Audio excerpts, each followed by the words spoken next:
Eu queria convidar você a abrir ou se conectar e aí num livro muito conhecido, que para mim é um dos que eu mais gosto, Tiago. Você pode ir lá para Tiago, capítulo 4. Ao chegar hoje, você recebeu esse cartão. Se você ainda não preencheu os seus alvos para esse ano, você vai ser desafiado a fazer isso. Ao longo do ano, nós vamos retornar a esses alvos. Já está no calendário de cultos os dias em que nós vamos retornar para conversar sobre como é que está indo aquela dieta que todo ano você coloca aí. E o gordo falando disso. E alguém que luta para fazer exercício. Tem alguém aqui que tem dificuldade para ser consistente em fazer exercício físico? Que bom, eu não sou o único, obrigado. Então você vai colocar esses alvos, vai colocar na geladeira, colocar na sua Bíblia, em algum lugar de fácil acesso, e você vai transformar isso em lista de oração e você vai caminhar nessa direção, amém? Porque o ano que está chegando é um ano cheio de oportunidades. Dá uma olhadinha aqui. Eu recebi na internet essa fotografia aqui. Dê uma olhada. O que o ano novo irá nos trazer? A resposta? 365 oportunidades. Fazer propósitos, fazer planos. O homem tem capacidade de fazer isso, mas o nosso desafio é fazer propósitos e planos que reflitam o Kairos de Deus na nossa vida. O que é isso, pastor Kairos? São duas palavras no grego que falam sobre tempo, Cronos e Kairos. Cronos são as 24 horas da vida do ser humano, é o tempo humano, é aquele tempo limitado que tem uma sequência de horas, uma sequência de acontecimentos. Esse é o Cronos. Mas quando você fala no Kairos, você está falando em tempo de Deus, tempo ilimitado, tempo que reflete o projeto de Deus exposto na face da terra. O Kairos de Deus para você reflete a vontade de Deus, aquele plano perfeito, aquela vontade que é boa, agradável. Quando você vive no Kairos de Deus, no tempo de Deus, seus planos refletirão o projeto de Deus para a sua vida. Você já deve ter visto essa propaganda, mas eu não resisti. A menina é muito bonitinha e eu queria que você visse de novo essa propaganda. Respeito. Respeito. Esperança. Esperança. Humanidade. Humanidade. Amor entre as pessoas. Ah, isso muda o mundo. Quem te ensinou, minha filha? Quem? A vida.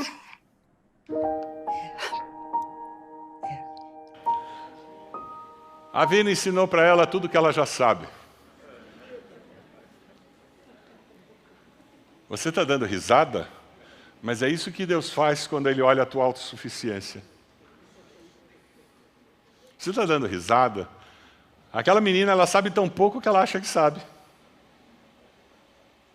Mas muitas vezes nós nos comportamos assim quando fazemos planos. É sobre isso que Tiago fala. Ali no capítulo 4, a nossa autossuficiência, ela na realidade nos impede de experimentar o melhor de Deus para nós.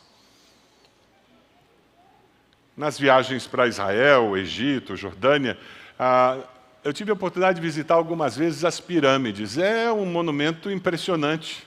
Os faraós construíam, quando eles tomavam posse, quando eles se tornavam faraó, eles começavam o projeto da construção da sua pirâmide, o túmulo e o lugar onde ele guardaria os seus tesouros. E eles criavam câmaras escuras, lugares escondidos, cheios de armadilhas para colocar o tesouro. Todas as pirâmides foram saqueadas, todos os tesouros foram roubados. Pessoas que trabalharam muito durante toda a vida para garantir alguma coisa no futuro e não alcançaram. Porque eles estavam pensando, usando o conceito de tempo humano, de existência humana. O meu desafio para você hoje é que você faça planos com Deus, para que o Kairos de Deus seja manifestado na sua vida. Dê uma olhadinha aí, Tiago 4, versículo 13. Ele fala sobre: ouçam agora, vocês que dizem, hoje ou amanhã iremos para esta ou aquela cidade, passaremos um ano ali, faremos negócios e ganharemos dinheiro. Ouçam agora. Muitas pessoas se enganam, muitas pessoas na sua autossuficiência fazem planos até inteligentes, mas o discípulo, ele faz planos com Deus. O discípulo não trabalha para Deus. O discípulo verdadeiro, ele trabalha com Deus. Ele surfa na onda que Deus criou nessa vida. Ele busca de Deus qual é a resposta para aquele momento e aquela situação. O problema não é fazer planos. O problema é fazer planos com autossuficiência. Se você entender isso, metade das suas dificuldades e barreiras do ano novo estarão resolvidas. Lá desde o Jardim do Éden, o problema do ser humano é o quê? A autossuficiência. Deus disse para fazer e não fazer. Eva, Adão disseram: eu acho que dá para fazer. Essa é a nossa luta. A essência do pecado do ser humano é a autossuficiência. O Salmo 37, 4, 6, eu queria que nós lêssemos juntos. Você pode me acompanhar lendo junto? Deleite-se no Senhor, e Ele atenderá aos desejos do seu coração. Entregue o seu caminho ao Senhor. Dá para falar de novo? Confie nele. Você está ansioso por quê? Confie nele. Não é ele quem sabe vai agir. Ele agirá. Eu queria dar uma sugestão para o ano novo. Talvez você tenha que anotar aí no seu celular. Separe 1 hora, meia hora, todos os dias, para saber de Deus como você deve viver aquele dia. Separe 1 hora, toda semana, para colocar a nova semana diante de Deus. O Shabat tem essa ideia, o dia de descanso. Separe um dia todo mês para olhar para o mês que vai iniciar. Com isso você vai evitar que a sua autossuficiência tome controle das decisões, da sua agenda, dos projetos da sua vida. Nós nos enganamos muito e nós somos bons em racionalizar. Você já descobriu isso? Que você explica bem seus pecados? Quantos aqui já descobriram? Eu tenho comigo uma dica. Toda vez que eu começo a me explicar muito para mim mesmo, eu digo: aí tem treta. Você já se pegou assim, justificando por que eu vou fazer, porque eu vou fazer, porque eu vou fazer, porque eu devo fazer, eu posso fazer, ou eu não vou fazer, porque não sei. Quando eu começo a justificar demais, existe racionalização, que é fruto da minha autossuficiência. Mas o Espírito Santo de Deus, que nos convence do pecado, da justiça e do juízo, o desejo dele é fazer o quê? Cumprir o propósito dele, nos lembrar de todas as coisas que Jesus ensinou e nos guiar pelos caminhos do Senhor. Sabe, é interessante porque o ser humano gosta de planejar e crescer, e muitos são muito bem-sucedidos na nossa sociedade. Eu li um texto que eu achei muito interessante, 1923, gente, é muito tempo atrás. 1923. Essa semana eu ouvi alguém dizendo que não, isso aconteceu há muito tempo atrás, foi em 1995. Mas para aquela pessoa, na idade que ela estava, isso é muito tempo atrás, gente. Sabe, é interessante porque em 1923 houve em Chicago uma consulta de planejamento nacional. Quebra da Bolsa, 1920, lembra toda aquela história? Reuniram os empresários, os homens de negócios, os líderes mais influentes ali em Chicago para fazer um planejamento nacional. O interessante é que 25 anos depois, Alguém se deu o trabalho de pegar a lista dos presentes naquela reunião e verificar o que tinha acontecido com aquelas pessoas 25 anos depois. Interessante. O presidente da maior indústria de aço dos Estados Unidos, 25 anos depois, morreu vivendo com dinheiro emprestado. O executivo da maior empresa de gás, 25 anos depois, estava internado com transtorno mental. O maior produtor de trigo dos Estados Unidos naquele ano, 25 anos depois, ele estava foragido do país, perseguido pela polícia. O presidente da Câmara de Comércio de Nova York, 25 anos depois, tinha se suicidado. O chefe da Casa Civil do governo americano, em 1923, 25 anos depois, ele saiu da prisão para morrer em casa. Eles não tinham planejado esse final. Começar bem a vida é muito mais fácil do que terminar bem a vida. Quem vive com consciência do kairós de Deus, do projeto de Deus, da revelação do reino de Deus através da sua vida, essa pessoa terminará bem a sua vida. Você está planejando um futuro com Deus? Que tipo de legado você está deixando nessa terra?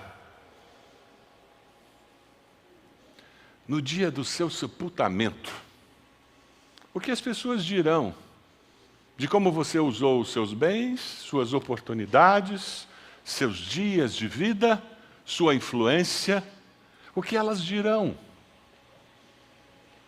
De que maneira a vida dos seus familiares e daqueles que convivem com você, essas vidas serão afetadas de forma positiva? O versículo 14 de Tiago nos dá uma dica sobre como nós podemos viver e terminar a vida bem. Versículo 14 diz: vocês nem sabem o que lhes acontecerá amanhã, que é a sua vida. Vocês são como a neblina que aparece por um pouco de tempo e depois se dissipa.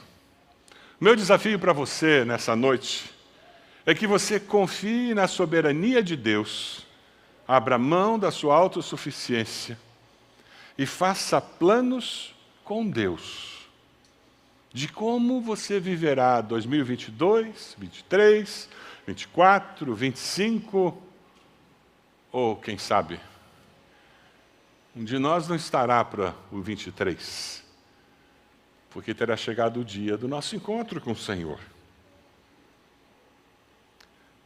Eu gosto muito das poesias de Fernando Pessoa. Quando eu posso encontrar uma delas, eu saboreio. E eu compartilho com vocês um pedaço de uma poesia chamada Certeza.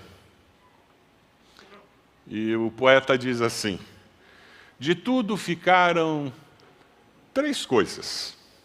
A certeza de que estamos sempre começando. Você às vezes sente assim? Eu estou sempre começando algo. A certeza de que precisamos continuar.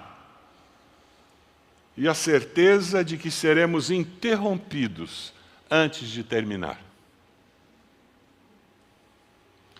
E ele continua dizendo: portanto, devemos fazer da interrupção um caminho novo, da queda um passo de dança, do medo uma escada, do sonho uma ponte, da procura um encontro. A necessidade de nós vivermos a vida hoje, entendendo que nós somos protagonistas, sim, dessa história. Ninguém viverá a vida por você. Ninguém viverá 2022 no seu lugar. Mas você pode fazer isso sozinho ou confiando na soberania de Deus. Qual é a sua escolha? Essa é a pergunta que o texto de Tiago nos traz, nos faz refletir. O salmista, ele fala sobre essa questão existencial do ser humano, e ele diz que é o homem, para que com ele te importes, Deus. Somos pó. Hoje à tarde, muitos de nós estávamos no sepultamento de um irmão da nossa igreja, que vai virar pó. Assim como eu e você. Alguns vão virar pó com glamour, outros sem glamour. Mas no final das contas, voltamos ao que éramos: pó. É por isso que não faz sentido a vida sem Deus. Não faz sentido uma vida que não está sob a soberania de Deus, entregue, submissa, que reflita o querer de Deus. Quem começou o ano com você que não está aqui? Quem melhorou profissionalmente em 2020, 2021? Quem piorou? Na verdade, a vida tem tudo isso. Quem iniciou o ano com um relacionamento quebrado e quem está acabando o ano com uma encrenca nos seus relacionamentos familiares. Alguns começaram quebrados e estão felizes hoje, porque esses relacionamentos foram restaurados. Outros sofrem a crise de um relacionamento conjugal desfeito. Você tem controle sobre o que acontecerá com seus filhos amanhã? Você tem controle sobre os detalhes da sua vida no amanhã?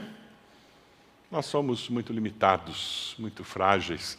Lembra aquela história daquele homem que teve uma colheita muito grande, construiu celeiros, ele armazenou tudo nos celeiros e ele disse: alma minha, come, bebe, farta, que coisa boa, você é bom demais. E Jesus faz uma pergunta só: hoje à noite te pedirão a tua alma, tudo que você tem, ficará com quem? Nós somos pó. Quando nós vivemos com a consciência do Kairós de Deus, nós enxergamos que somos pó, criados à imagem e semelhança do Criador. Existe senso de missão, existe o porquê viver, o porquê trabalhar, o porquê existir, o porquê negociar, o porquê empreender, o porquê estudar, porque existe um propósito maior na minha vida. A Bíblia usa muitas metáforas para falar da brevidade da vida, da fragilidade da nossa vida. E é disso que Tiago fala: cuidado, a vida é muito frágil. Você consegue pegar a sua mão? Mexe a sua mão direita aí. Coloque ela um pouco mais para baixo. Você consegue ver uma sombra no chão? Consegue ver? O salmista, no Salmo 102:11, diz: meus dias são como sombras crescentes, sou como a relva que vai murchando. A metáfora que a Bíblia nos apresenta é que a vida é uma sombra que se vai. Um suspiro, um sopro é o que Jó nos diz: lembra-te, ó Deus, de que a minha vida não passa de um sopro. Uma nuvem que desaparece, Jó diz: assim como a nuvem se esvai e desaparece, assim quem desce à sepultura não volta. Uma flor silvestre. O salmista diz: a vida do homem é semelhante à relva. Ele floresce como a flor do campo, que se vai quando sopra o vento e nem se sabe mais o lugar que ocupava. Autossuficiência alimenta orgulho, vaidade. O que a palavra nos desafia hoje é iniciarmos um ano com humildade, na dependência de Deus, e dizendo: Deus, porque o Senhor me manteve vivo até hoje no planeta Terra? Porque o Senhor me deu vida e me colocou nessa família, nessa igreja, nessa cidade, nesse país, naquele condomínio, com esse trabalho. Qual o propósito? Quando eu enxergo o projeto de Deus para a minha vida, faz mais sentido viver, agir, decidir, porque a vida passa muito rápido. Sem esse propósito não faz sentido. Eu li uma história sobre Winston Churchill. Eu gosto muito de ler sobre ele e saber. Ele foi um grande estadista, grande líder na Segunda Guerra. O comentarista Barclay foi a Londres e ele foi ao lugar onde Winston Churchill está sepultado. Ele foi primeiro-ministro da Inglaterra, do Reino Unido. Interessante porque ele estava ali olhando e pensando no impacto que aquele homem teve no mundo todo, no auge da sua carreira política. E 2 turistas que estavam do lado, vendo aquela estátua, disse: não faço ideia de quem seja, talvez seja um poeta, né, do século passado. E o comentarista Barclay, ele disse: no meu coração eu fiquei indignado. Eu disse: não é possível ser tão ignorante, não conhecer a história, estar olhando, ver um nome como esse e não fazer ideia. E ele sai dali e pega um táxi em Londres. E ele diz: eu queria ir para a igreja metropolitana, onde Spurgeon pregava. O taxista olhou para trás e disse: não faço ideia, o senhor tem o endereço? A vida é efêmera. Eu estava dando aula na Faculdade Teológica aqui e citei uma aula de evangelismo o evangelista Billy Graham, que foi o homem que pregou para mais seres humanos na história da humanidade. Milhões se converteram ouvindo aquele grande evangelista de massa. E eu tinha na minha sala uns 40 alunos, uns 5 com cabelo branco, o resto tudo gente nova. E eles começaram a olhar para mim com cara de planta. Se você é professor, sabe do que eu estou falando. É quando você diz alguma coisa que eles não fazem a menor ideia do que seja. Aí eu parei e disse: vocês sabem quem é Billy Graham, não sabem? Um aluno, lá pelos 18, 19 anos, disse: faço a menor ideia, pastor, quem é? Aí eu virei e disse: quantos aqui nunca ouviram falar de Billy Graham? A maioria da classe levantou a mão. Sabe quem tinha ouvido falar de Billy Graham? O pessoal com cabelinho branco. A nossa existência é muito efêmera, passageira. A glória do homem passa. O grande desafio é viver do Kairos de Deus, porque é isso que nos dá certeza de que, mesmo que venhamos a ser esquecidos pelos homens, jamais seremos por Deus. Mesmo que ninguém lembre do seu nome daqui a 50, 100 anos, Deus sabe, com detalhes, como você usou cada um daqueles anos, semanas, dias e horas de vida que Ele concedeu a você. O apóstolo Tiago, meio-irmão de Jesus, no versículo 15, ele diz: ao invés disso, vocês deveriam dizer: se o Senhor quiser, viveremos e faremos isto ou aquilo. Se o Senhor quiser. Temos na nossa cultura uma expressão muito comum: se Deus quiser. E muitas vezes usamos isso quase que tomando o nome de Deus em vão, porque falamos isso sem de fato desejar que seja assim. Essa é a fórmula sugerida por Tiago para nos proteger da nossa autossuficiência. Em nenhum outro lugar na Bíblia existe uma sugestão de que a gente fale isso: se o Senhor quiser, farei isso ou farei aquilo. Perceber o mover de Deus para unir-me ao que Ele está fazendo. Talvez esse possa ser o alvo maior para mim e para você durante 2022. Deus, o que o Senhor está fazendo na minha família? Eu quero me unir ao Senhor para que isso seja ainda mais intenso. O que o Senhor está fazendo na minha igreja, no meu pequeno grupo? Existe um mover de Deus e eu quero me unir a esse mover. Olhe para os ministérios da igreja, onde existe um mover de Deus, una-se a esse mover e faça com que esse potencial seja aumentado. Avalie as oportunidades profissionais, estudantis, de vida, portas abertas que Deus está colocando diante de vocês e diga: Deus, como eu posso me unir ao agir e o mover do Senhor? Ouça o que as pessoas dizem para você. Ouse confiar no Deus, o Senhor Todo-Poderoso. Você aceita esse desafio para 2022? Eu vou ousar dizer: se o Senhor quiser, estou aqui. Deus, quais são as portas? E você vai olhar ao redor, procurando o que Deus tem para você.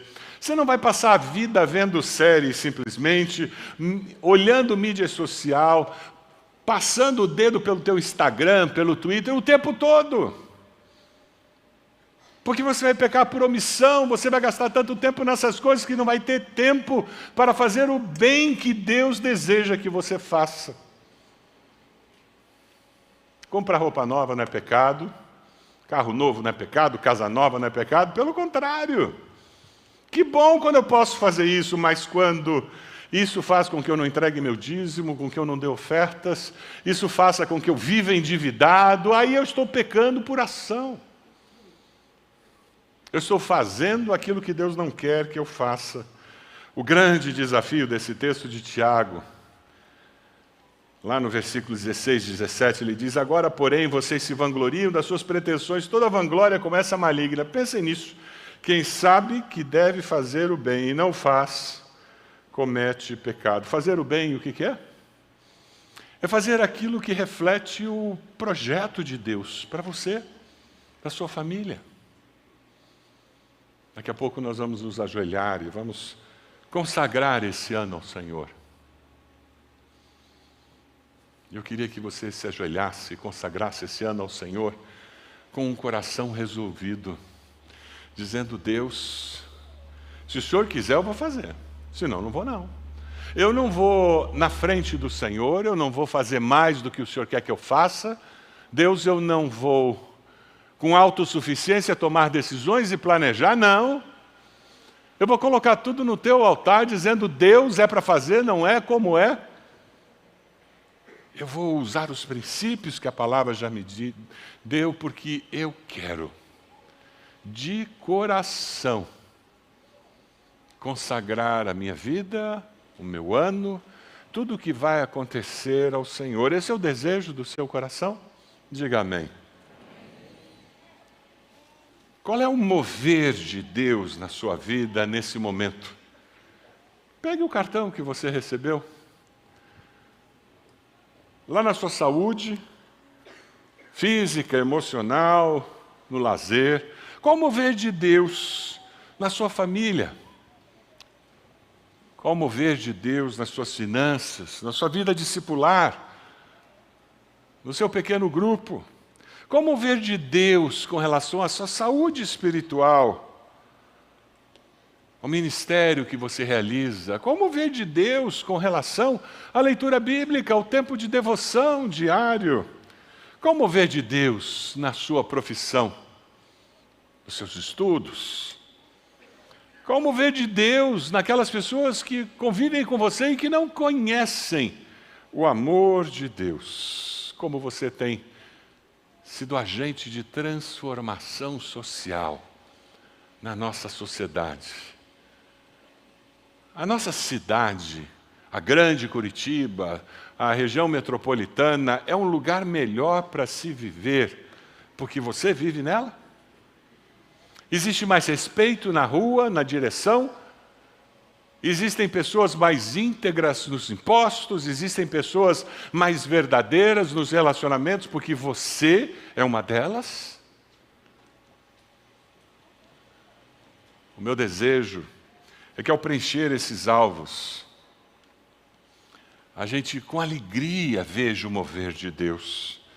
O que está no kairós de Deus para a sua vida neste novo ano? Qual é o grande desafio? Qual é o grande projeto? Eu queria desafiar você a, nesse tempo de joelhos, você começar uma jornada, se você ainda não começou.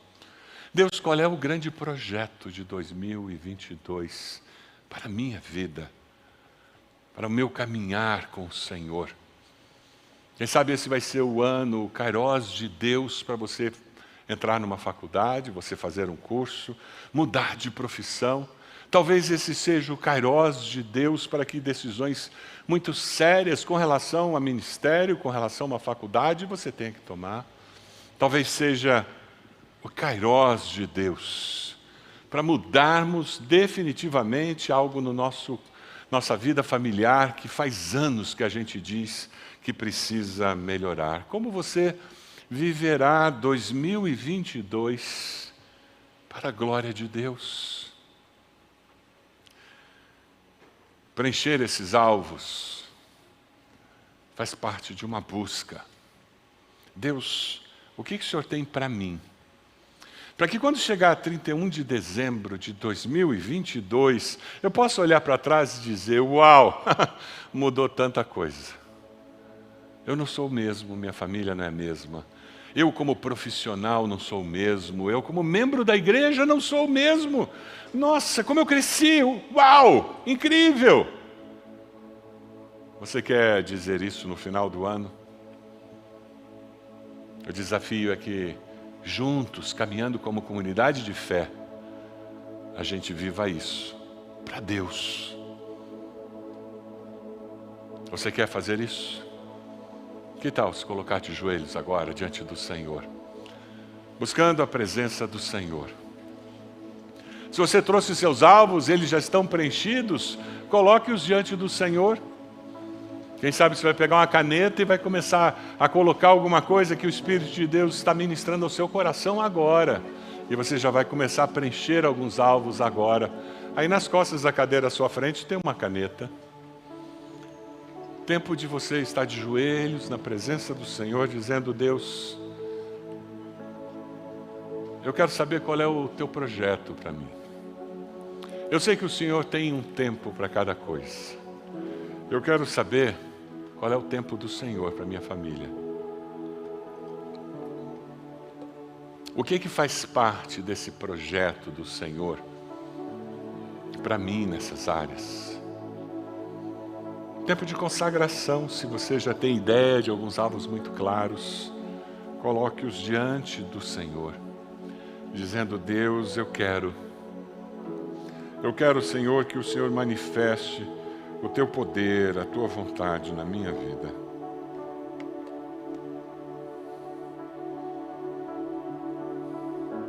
Consagre-se ao Senhor, para começar o novo ano, na presença do Senhor.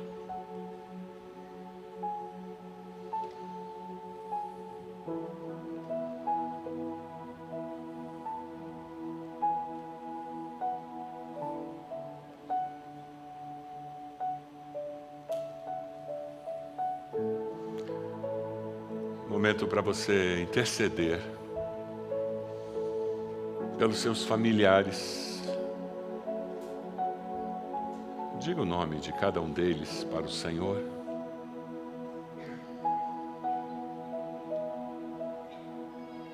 Você conhece uma necessidade específica para esse novo ano?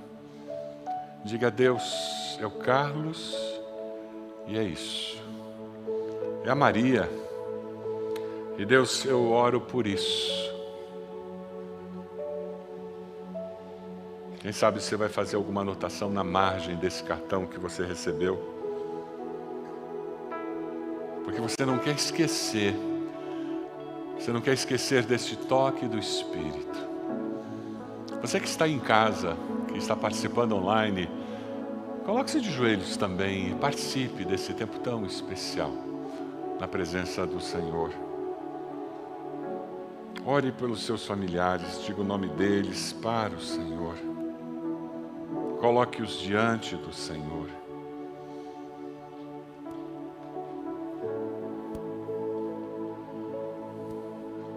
Quero desafiar você a orar pela sua igreja, pelos seus líderes, líder do seu pequeno grupo, líderes na sua rede, do seu ministério. Coloque-os diante do Senhor.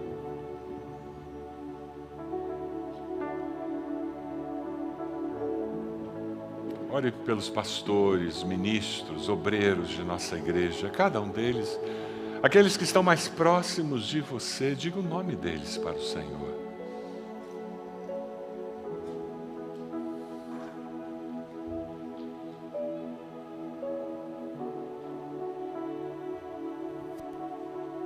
Oh, Pai Celeste.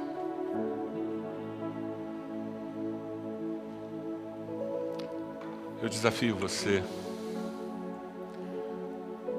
orar por aquelas pessoas com quem você trabalha, perto de quem você mora, pessoas que podem ouvir do amor de Deus através de você. Você lembra de alguns nomes? Vizinhos, parentes que não conhecem a Cristo ainda, coloque-os no altar do Senhor nessa hora e diga: Deus, me dê percepção daquele momento certo, daquela oportunidade certa, criada pelo Senhor, para que eles ouçam do teu amor. Kairos de Deus, tempo de Deus nos seus relacionamentos. Peça que Deus dê percepção para que você fale com Deus e fale sobre Deus para essas pessoas.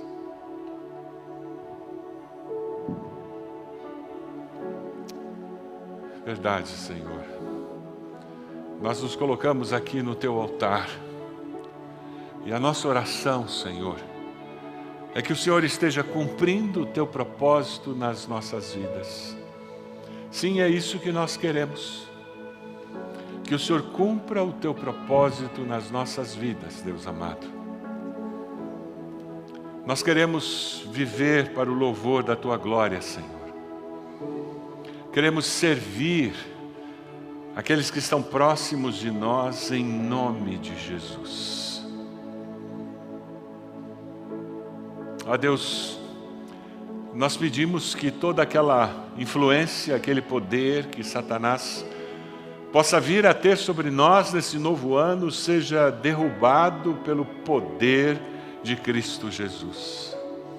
Pedimos que o teu Espírito Santo nos dê discernimento para perceber as armadilhas do inimigo diante de nós. Pedimos que o teu Espírito nos ensine a viver com humildade e dependência do Senhor. Liberta, Senhor, cada um de nós da nossa autossuficiência, para que nós possamos ser suficientes apenas com o Senhor, porque o Senhor é suficiente para nós. Ó Deus amado, nós confessamos nossos pecados e pedimos perdão ao Senhor. E dizemos ao Senhor que nós temos apenas a Ti como Deus. Não há nenhum outro Deus e Senhor na nossa existência. Nós pertencemos ao Senhor porque só o Senhor é Deus sobre nós. E nós nos consagramos ao Senhor. Nos entregamos ao Senhor pela fé, sabendo que o Senhor nos ama.